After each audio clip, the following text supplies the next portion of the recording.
रूस और यूक्रेन के बीच युद्ध चल रहा है और इसी युद्ध के बीच किम जोंग उन ने रूस का दौरा भी किया था। किम जोंग उन बख्तरबंद ट्रेन से रूस पहुंचे थे। ये तस्वीरें दुनिया ने देखी थी। इसके बाद कयास लगाए जाने लगे कि आखिर किम जोंग उन का रूस दौरा क्यों हो रहा है। फिर बात सामने निकल कर आने लगी कि नॉर्थ कोरिया की डिफेंस इंडस्ट्री काफ़ी मजबूत है और वो लार्ज स्केल पर इसका प्रोडक्शन कर सकती है और रूस को मदद पहुंचा सकती है।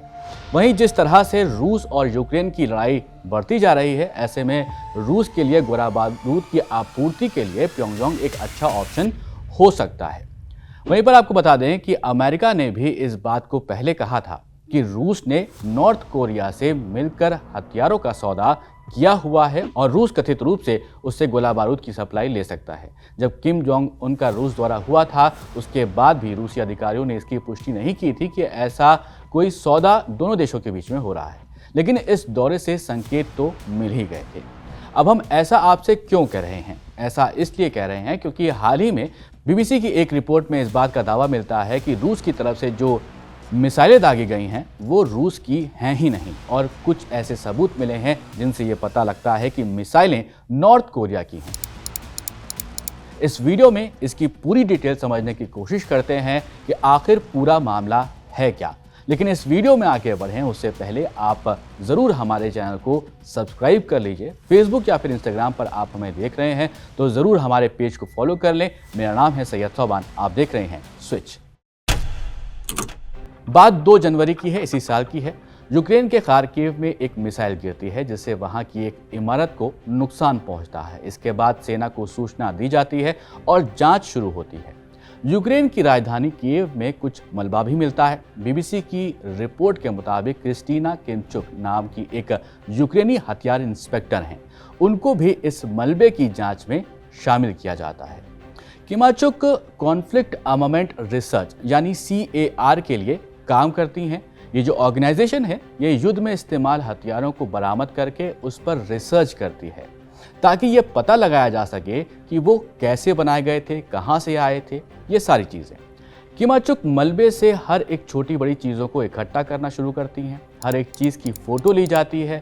इसमें कई कंप्यूटर चिप्स भी होती हैं जिसकी फ़ोटोज़ ली जाती हैं। इन तस्वीरों से अंदाज़ा लगाया जाता है कि ये रूसी मिसाइलों का मलबा नहीं है। अब आप इन फोटोज़ को देखें। इन फोटोज़ में कई इंटरेस्टिंग चीज़ें देखने को मिलती हैं। इसमें देखने को मिलता है कि इसमें कोरियाई वर्णमाला का एक छोटा अक्षर नज़र आता है। वहीं मलबे में 112 भी लिखा मिलता है। नॉर्थ कोरिया में ज्यूक कैलेंडर इस्तेमाल होता है और 112 का मतलब साल 2023 होता है। वैसे आपको बता दें कि ज्यूक कैलेंडर ज्यूक विचारधारा के नाम पर रखा गया था। उत्तर कोरिया में इस कैलेंडर का इस्तेमाल देखा जाता है। इसकी शुरुआत उत्तर कोरिया के संस्थापक किम टू संग के जन्म के साथ होती है।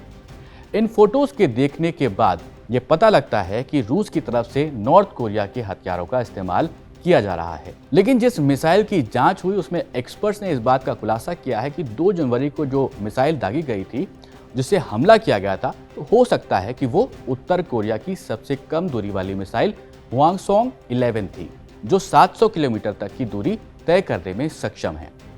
अब एक्सपर्ट्स का मानना है कि इन मिसाइलों में नई टेक्नोलॉजी का इस्तेमाल मिलता है। पिछले कुछ सालों में ज़्यादातर इलेक्ट्रॉनिक हिस्से अमेरिका और यूरोप में इसके बनाए गए हैं। इस बात की जानकारी भी उसी रिपोर्ट में मिलती है। इसका मतलब था कि उत्तर कोरिया ने अवैध रूप से हथियार के महत्वपूर्ण हिस्से खरीदे, उसे छुपाकर अपने देश में लेकर आया। यहाँ उन हिस्सों को इकट्ठा करके मिसाइल बनाई गई और इसे गुप्त तरीके से रूस रवाना कर दिया गया और रूस से इन मिसाइलों को सीधा फ्रंटलाइन पर भेज दिया गया और फिर वहां से इन मिसाइलों को यूक्रेन की तरफ दाग दिया गया। वहीं आपको बता दें कि यूक्रेनी सेना ने पहले भी ऐसे दावे किए हैं कि पहले भी नॉर्थ कोरिया मिसाइलें दागी गई हैं और इन हमलों में 24 लोगों की जान गई है और 70 से ज़्यादा लोग इसमें घायल भी हुए थे। वैसे आपको बता दें कि मार्च 2024 में दक्षिण कोरियाई रक्षा प्रमुख का कहना था कि नॉर्थ कोरिया ने रूस को पिछले 1 साल में 7,000 कंटेनर युद्ध सामग्री की आपूर्ति की है। अब इन सब सबूतों के बाद ये लगभग साफ होता नजर आ रहा है कि नॉर्थ कोरिया रूस को लगातार हथियार पहुंचा रहा है। फिलहाल इस वीडियो में इतना ही। ये वीडियो आपको कैसा लगा ज़रूर कमेंट बॉक्स में हमें बताइएगा और ऐसे ही वीडियोस देखने के लिए कीप वॉचिंग स्विच।